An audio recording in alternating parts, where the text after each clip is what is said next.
just want you to know that I've decided for the next few lessons, picking up from last week, looking at some fundamentals of evangelism, and in particular looking at Jesus' pattern himself. I'm going to be following, for the most part, a lot of the things that are in this booklet. Now, I'm ordering these, and as soon as they get here, I'm going to have them out in the back. So if you want one, just take one. They're not that expensive, but these are very practical. They're as soon as you begin to read just a little bit of it, you'll begin to see how wise a lot of this is, and really just simple, immediately implementable, if that's a word. These things are very simple. And so just to recap, you remember last time when we looked at what Jesus did, one of the things that he would do is when he was asked a question, he would defer that question. He would defer, and he wouldn't debate someone. Our goal is to let them read the Bible themselves. Jesus would, many times, he would say, well, what's your reading of it? Or he would respond with a question. He would take control. Or many times he would just quote Scripture. And so we need to let the focus be on the message and not the messenger. Another thing that goes with that is show and don't tell. And so he would defer so that he could show them instead of being in a debate. Because it's a lot easier for someone to tell you no than for them to read it here and to tell God no. They may still tell God no, but it's a lot harder because it's not about you anymore. It's about them and God, and them grappling with the revelation of God, the truth of God. And the third thing was plant, don't pick. And what that means is that our expectations need to be reasonable, tempered. Our job is to plant seed and to not differentiate between who that will be. We shouldn't decide ahead of time an individual is not going to respond, and so we don't. Our job is to just introduce them to the truth and let God bring the increase. And I want to remind you of just, to put in perspective, the numbers of what's going on in the church. At the rate we're going right now, and it may be accelerating, at the rate we're going right now, every year in this country we close 100 churches. It's about 2 a week. And every year the number of the members of the church decreases by 18,000. That's yearly, and that's probably accelerating. And one of the reasons for that is that we have shifted from where we were in what some people might think of as the glory days of the church or something like that, at least in this country, when we were actually pursuing people with the truth, with the gospel. And we were letting that be our mission and our purpose. I read in one place where we ought not think of evangelism that we are urged to do, and that's something that we need to begin to think about. But that evangelism, or taking the gospel forth, is the core of who we are as the church. It isn't something to be urged to think about a little. It is something to be embraced as our purpose. But what's happened over the past several decades, and the way I think of it is the church has been on kind of a cruise control, is that the things that were done to make it so that, if you remember the statistics, about 1 in every 80, I think it was 84, about 1 in every 84 people in this country were a Christian at one point. And the work that it took to get to that point was, for the most part, and I'll say I grew up being part of this, it began to be taken for granted. And the church was kind of on cruise control, doing well. And there were some unintended consequences of that. Number one, we stopped really evangelizing. We began to think it can't work in a postmodernistic society. And so another thing that we stopped doing kind of at the same time was training young men to be elders. And that's kind of a whole different story. But these, you see how I did that series earlier in the year. These go hand in hand with each other. As the dilemma that we're in, we need a little bit of self-awareness as to where we've come and what has caused us to be where we are in order for us to right that. And I think we're making some good progress, some steps, some momentum moving forward in both of those areas. Some things that we need to pray about a lot, but that we can be, at least for us in our group, here we can be very optimistic about. But generally speaking, and this is something that we need to remedy. You know, my dad was a preacher, but I don't remember. I know that my mom and dad were evangelistic in their younger years. They tell me about that. I don't know that I can ever remember them having a Bible study with someone, say at my house. It doesn't mean they didn't. It's not something I really remember. And that's kind of par for the course in the church, is that children don't grow up seeing their parents having Bible studies with people who they are trying to convert to Christ. And we need to right that wrong. We need to establish a culture in our homes and within the church that's the norm. That it should be sort of an expectation that one, if not two or more nights out of the week in a given home, the kids expect they're going to be people that we don't really know, and they're going to be studying the Bible with our parents, because that's our purpose now. And so we need to be striving towards that norm. And I want to tell you this also, that the way that Rob, and I'll refer to Rob, of course he's the author of this, he did the seminar, and Rob would tell you he's nothing special. He's just a normal guy who has implemented some practical things, and God has brought the increase. Let's see, what was I going to say? See, now I've drawn a blank there. What did Rob tell me? Okay, Rob said, now I feel like I just need to go along here. I'll remember in a minute. Generally speaking, the reason that congregations haven't gone the way that they used to is because we haven't been purposeful in targeting contacts, whether it's on our family, work, wherever, establishing new ones. We haven't had a particular plan to go and to do that, and when we get them, we haven't had a real system or a way, like a Bible study system, where we're just immediately ready to implement. And so that's something that we are all taking care of here, that we're seeking to right the wrong there. And so looking at Jesus in his ministry, one of the things that Jesus would do, especially in the Sermon on the Mount, but in his ministry, the things that he did was that he came to really undermine or destroy, really, the spiritual status quo.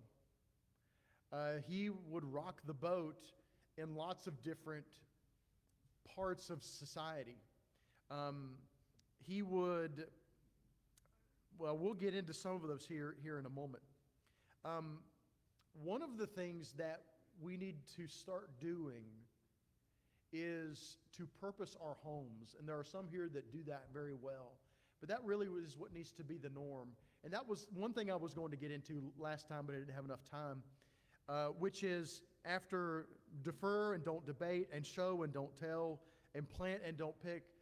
Number four is that we need to open our homes for hospitality, or that we need to purpose the mission of our homes for that. That we need to have people in our homes. Now, when we're looking to the pattern of Christ, we find a little bit of difficulty with Jesus bringing people into his home, because we don't really have a trace of him having a home, at least as an adult. He didn't have as you remember, he said the Son of Man doesn't have a place to lay his head, right? But there are some principles when it comes to the idea of hospitality and of using the home. Hebrews 13:1 and 2, Hebrew writer says, "Let brotherly love continue. Do not neglect to show hospitality to strangers, for thereby some have entertained angels unaware." You remember the great example that Mary and Martha have in Luke chapter 10 when they had Jesus come in, and of course then you have the dispute between the women, but that was the custom of the day, was to have people in their homes. Now, the idea is not necessarily that we would have somebody in our home. The idea is that we need to be in a social setting with people who aren't Christians. And one of the best places that we can do that, where, as Rob would say, we have the home court advantage, is our home. In our home, we have the advantage, and we are welcoming them in. And so one of the best things that we can do is just offer someone to come over for dinner, see how things go, develop a relationship. Perhaps within that evening, there will be a time where they'll want to hear more about the church. And so you pull out a little booklet and you just take some time and let them see what the Bible has to say about a few things. But look at what Jesus said in Luke 19. Luke 19, starting in verse 5. When Jesus came to the place, he looked up and said to him, Zacchaeus, hurry and come down, for I must stay at your house. Of course, he was up in the tree. Jesus said, come down, I'm going to your house today. Now, of course, that was kind of crazy there at the time, the ramifications of that, as we'll see. So he hurried and came down and received him joyfully. And when they saw it, they all grumbled. Quote, he has gone in to be the guest of a man who is a sinner. And Zacchaeus stood and said to the Lord, behold, Lord, the half of my goods I give to the poor, and if I have defrauded anyone of anything, I restore it fourfold. And Jesus said to him, today salvation has come to this house, since he also is the son of Abraham. For the Son of Man came to seek and to save the lost. And so the idea of opening our homes is that we need to be eating with sinners. One of the things that Rob would say is, or he would refer to someone who wasn't a Christian, he would just refer to them as a sinner. Now that's not an insult. That's a spiritual designation. Someone who is still in their sins. And that designation is something that keeps us having the proper perspective of who they are and who they need us to be. And so our homes need to be purposed for that, but we need to be in social settings with sinners the way that Jesus did, the way that he was. It doesn't mean that we participate in their sin. It means that we show we value and we respect them. And as I talked about last week, it isn't that we meet with them socially to show them that everything is fine and they don't need to make any changes in their life. No, the contrary. The reason that we have time together in a social setting with them is so that we can introduce them to the truth of their situation. And that's what Jesus did time and time again. The example in the church, which is actually where the name of House to House, Heart to Heart comes from, Acts chapter 2, Acts chapter 20. Acts chapter 2 and verse 46 and 47, Luke records this. So continuing daily with one accord in the temple and breaking bread from house to house, they ate their food with gladness and simplicity of heart, praising God and having favor with all the people. And the Lord added to the church daily those who were being saved. And so being in each other's homes. And of course, we're talking about the church being in the homes of one another. But the takeaway from that is that the home, if they were going and meeting in the temple or meeting in their homes, they were going to be in their homes more than anywhere else probably. And so the homes were the places where they would be working, where they would be inviting people, where they would be evangelizing. And so you also have that in Acts 20 and verse 20. Quote, I did not shrink from declaring to you anything that was profitable in teaching you in public and from house to house. And so it was even Paul's MO to go to people's houses, to go to people's homes. And so we need to make hospitality something that is the norm. We need to have our homes set up so that we have our evangelism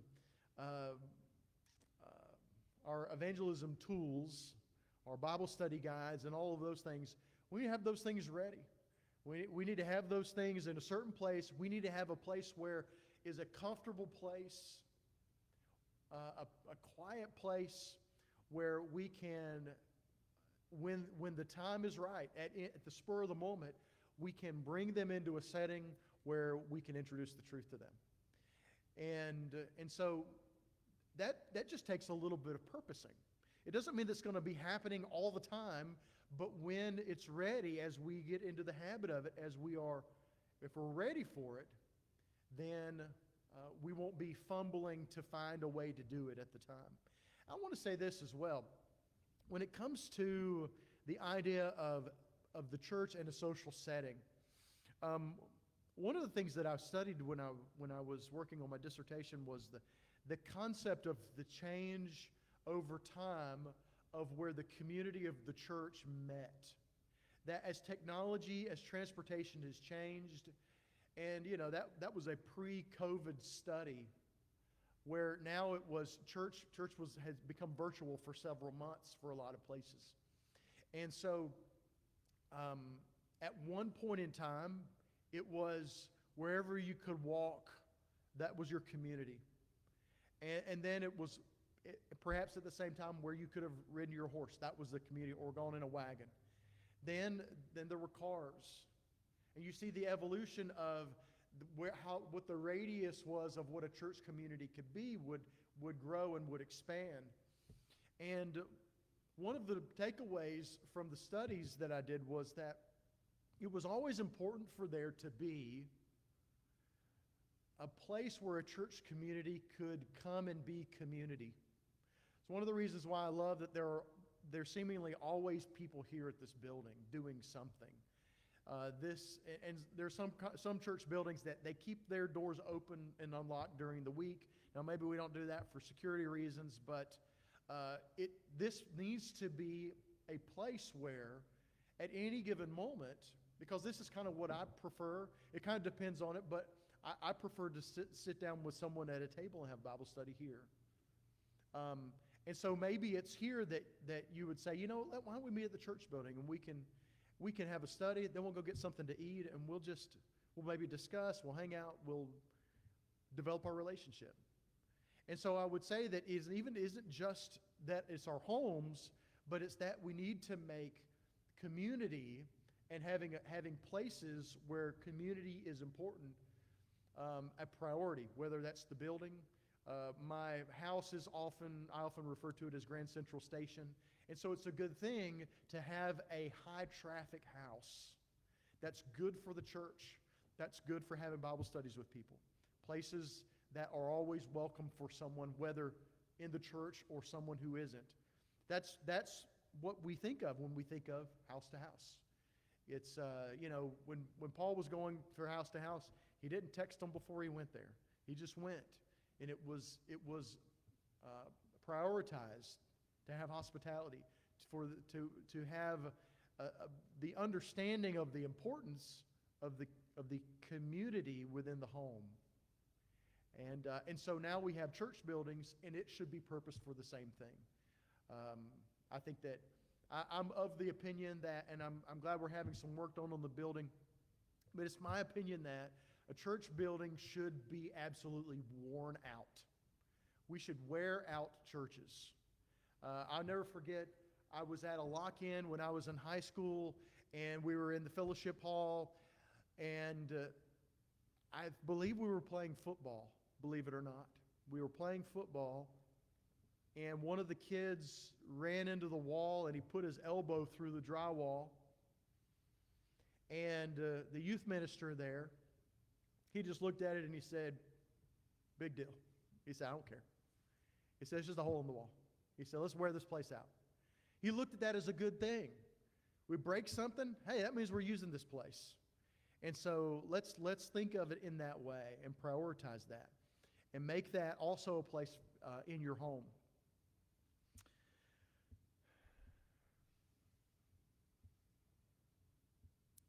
Number five. Here's what I want to do. I want us to, and this is something that Rob does in the booklet. He goes to John chapter 4. And in John chapter 4, we look at a case study of Jesus with the woman at the well. And all we're going to do is we're going to look at some of the takeaways of his approach of talking with someone about spiritual things. And it's you might think overly simplistic, but it's actually fairly profound when we look at it for what it is. There are maybe about 15 of these, and so it's going to take maybe a few weeks. I'll look at maybe 2 or 3 of them right now, but I keep wanting to say this, and Adeseli reminded me of this, that I know we have some visitors on Wednesday and today, and we have in our visitation ministry box out there in the red envelope, what's it called, Araceli? Is it the visitors or visitors to services file? We have some fresh new contacts there. The speaker that was here Wednesday, Sam Ramirez, his sister-in-law is one of those, and so we had. He said that she felt very welcomed here Wednesday. We also have some more from this morning, and so I want to encourage you to just go and to look. And we need to, in the next few days, follow up with them in person. If you would like to write them some cards and thank them for being here. And so just wanted to remind you of that. We have some fresh new contacts to follow up on. And just for those of you who maybe don't know, we sent out, and I'm sending out maybe about 75 or 100 a week. I don't want to do all at once, of the community service letters that we have sent out into the community to people that we had already helped, the contacts that have been in the building. We have had at least one lady who has responded. We're following up with her. She has quite a few things that she's requested from us, and we're seeing how we can best help her. And so pray for her. Her name's Sarah. So pray for her. Sarah has come to us, and that's a great opportunity for us to be a blessing to her. And we hope that it will be able to lead to us introducing her to the truth. And so keep Sarah, I believe she has a couple of kids also, in your prayers. Lives here in Weslaco. Okay, so when we go to John chapter 4, of course, John chapter 4 is the woman at the well. And this is, as I was mentioning a moment ago, this is an example of Jesus breaking the norms, breaking the status quo. He was, when it comes to, as you'll see in this passage, religious, racial, social, even in some people's eyes, moral, nationalistic norms. He undermined all of those in this chapter, in this interaction with the woman. And so, point number 5, if we're keeping points, is this. Jesus, he did not let culture close any doors. He didn't let culture close any doors to souls. So start in verse 1, John chapter 4, verse 1. Therefore, when the Lord knew that the Pharisees had heard that Jesus made and baptized more disciples than John, though Jesus himself did not baptize but his disciples, he left Judea and departed again to Galilee. And verse 4 is key. It says, but he needed to go to Samaria. The Greek term there is the term that we rarely translate this literally, but literally the term means it is necessary. And so Jesus is saying here, it is necessary to go through Judea. That wasn't a place where they would be going on vacation. He was there to minister. Luke 19:10, remember that the purpose of Jesus was to seek and to save the lost. And so he purposed himself to go into this area that most of the Jews would have said was off limits, that they would not have purposed themselves to go to. He purposed himself to go through a place that was out of the norm. Typically, Jews would have plotted an alternate route around this area. They wouldn't have gone through there. And there are a lot of times where because we are fleshly, we have a temptation to think, whether it's town by town, neighborhood by neighborhood, state by state, country by country even, no, not them, yes, them. No, not them, yes, them. And it isn't necessarily even a racist inclination, more than it is just a prejudice. And in just the purest of sense, I'm just going to prejudge yes, no, yes, no. And in the case of culture, that's even greater. One of the things I learned, and I know not an expert in it all, but I learned just sort of the tip of the iceberg when it came to planning mission work. is the idea of doing research, researching the culture, researching the language, researching the religious norms, the historical background, like even right now we've been to Nicaragua a couple times, but they now have sort of a civil upheaval between them and the government. Things are difficult right now. And that one of the things that people who are going to do long-term missions will do is they will do a lot of research to make sure, I know this sounds bad, but to make sure they get a lot of bang for their buck. They want to take the gospel to somewhere where it's really going to find a lot of good soil. Now, I first was introduced to that concept maybe 25 or more years ago of differentiating like that. And I've always been conflicted in my mind how I feel about that. Should we, yes, go to places that are going to be receptive to the gospel? Yes. Does that mean we should not go to places that we don't think will? We have to be very careful not to be prejudiced. We need to have maybe a fair expectation, but in the way that Jesus shows us, we need not be prejudiced, or in the sense that we need not let our preconceptions about particular cultures close doors. Just sort of as a reminder, of course, the Samaritans, they were the half-breed descendants of the northern kingdom that went into exile never to return. Some of those descendants eventually returned back to this geographic area called Samaria, and they intermarried with the people of the land. They weren't pure-blood Israelites, and the Jews reminded them of that. They looked down their noses at them. They called them half-breeds. They didn't have anything to do with them. That's why it's so amazing that Jesus says that it was necessary for him to go through Samaria. And so Jesus going to this group was a culture shock to the disciples. And in the same way, we must make sure that we never consciously withhold the gospel from a particular group or an area where a particular group lives because of some sort of prejudice. Jesus shows us that he went to the place that everyone that was part of his group would have thought, no, we don't want to go through there. And you might even say that was one of the struggles of the gospel going out to the Gentiles. If you remember, here's a quiz time. What chapter does the gospel go to the Gentiles? Cornelius. Acts chapter 10.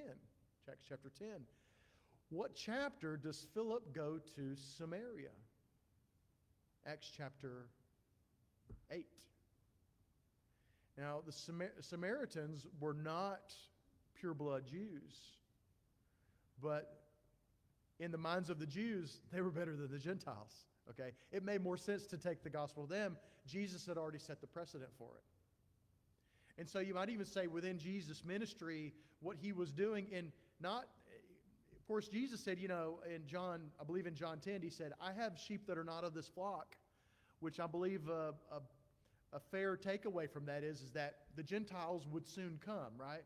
That's what Romans 1:16 says, is that the gospel is the power of salvation to the Jew first, and then to the Greek, then to the Gentile. Well, Jesus in his ministry set the precedent that, you know what, it isn't really just for the Jews. We're going to go to the people that you think aren't Jews also. And that was normalized so that by the time the church came along, Peter and the apostles went to Samaria. And that's an interesting concept to think about.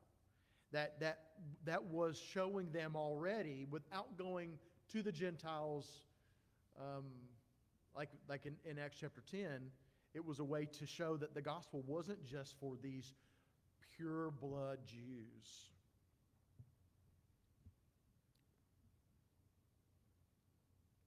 Number six. In John chapter 4, verses 5 and 6. John chapter 4, 5 and 6. John records this. So he came to the town of Samaria called Sychar, near the field that Jacob had given to his son Joseph. Jacob's well was there. So Jesus, wearied as he was from his journey, was sitting beside the well. It was about the 6th hour. And so we have the setting. He goes to a place that, we can't believe we're going here. And now that he's there, he is exhausted. He is fatigued.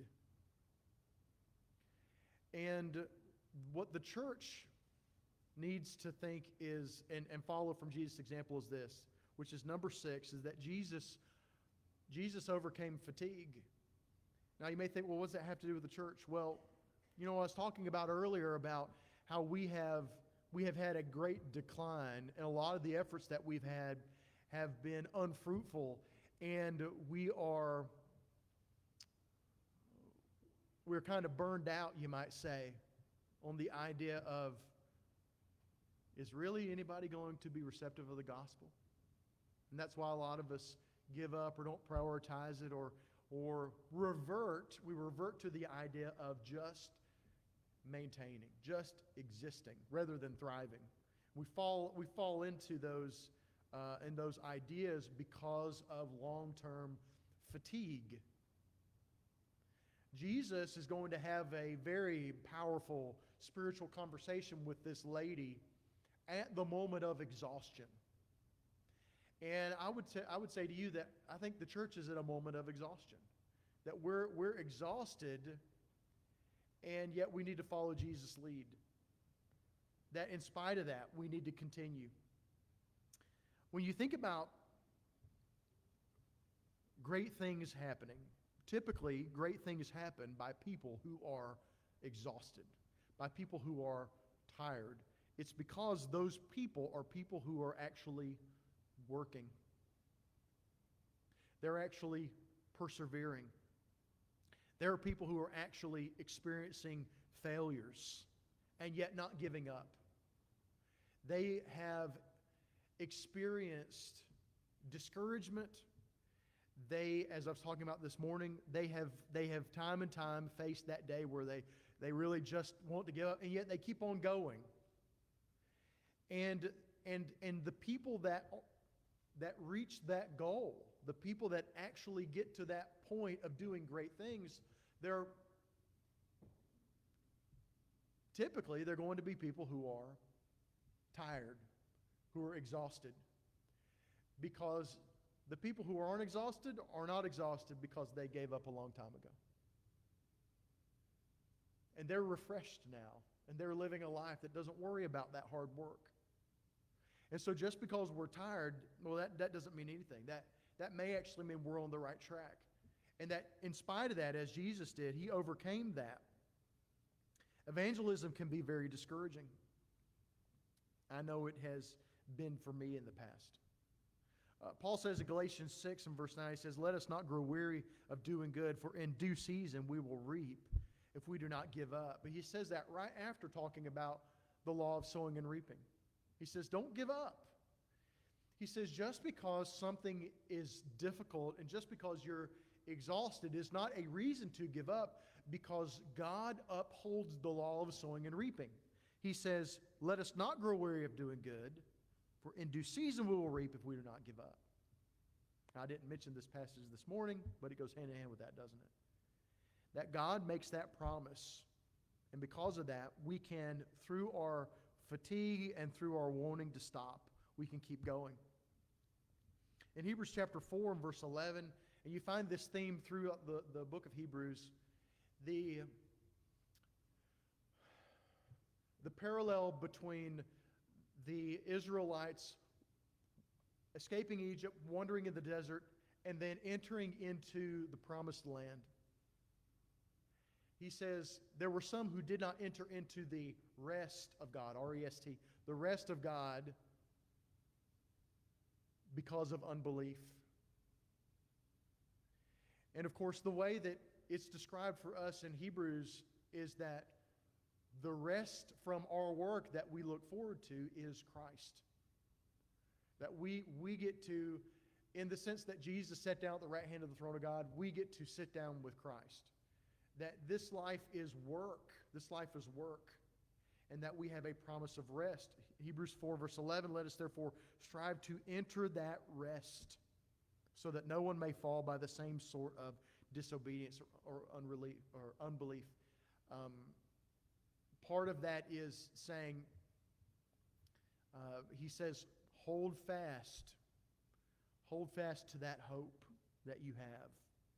That we have this hope because God is trustworthy, that if we keep going, that He makes good, that we keep planting, He brings the increase. If we do not give up, He says. So we have to push through the fatigue. And so we have an expectation of the rest to come, but that isn't today. Today's a day for work. John 9 verse 4, Jesus says this. He says, we must work the works of Him who sent me while it is day. Night is coming when no one can work.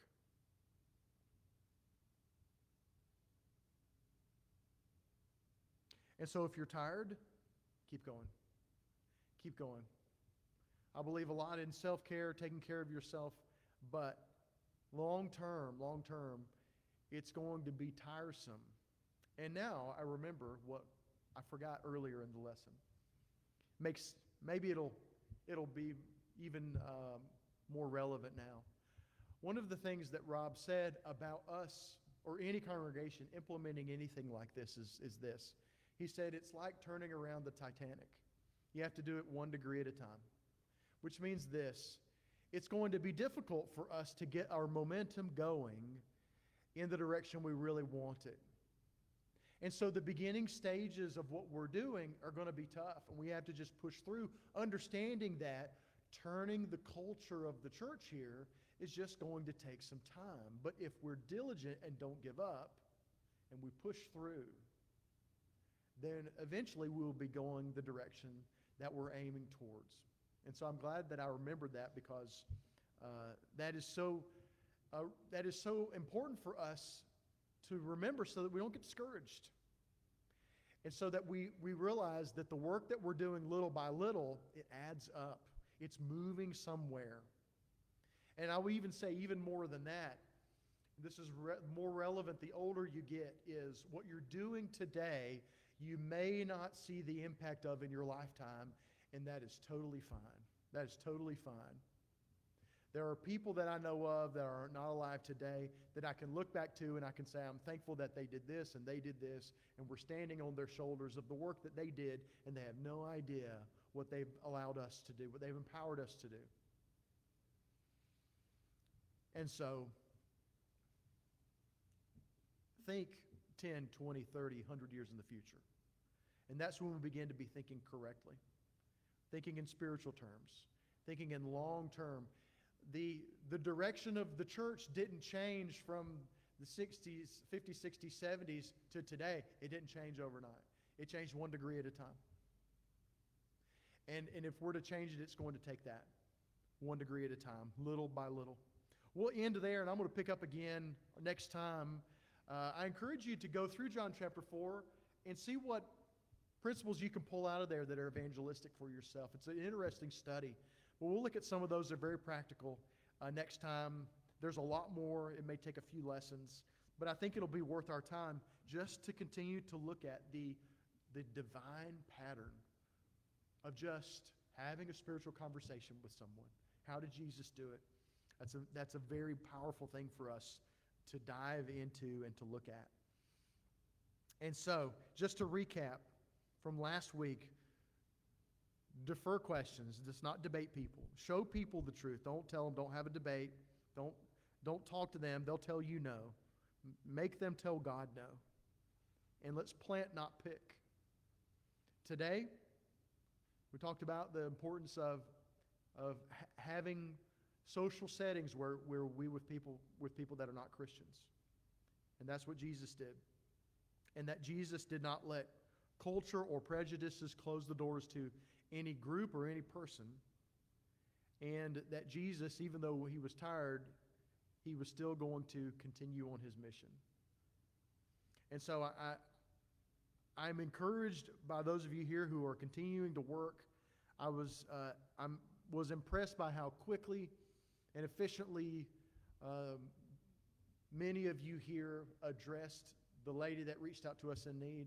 let's keep on doing that. Let's keep praying about these people that we're influencing and the work that we have here to the glory of God. Perhaps you're here, you're not a Christian.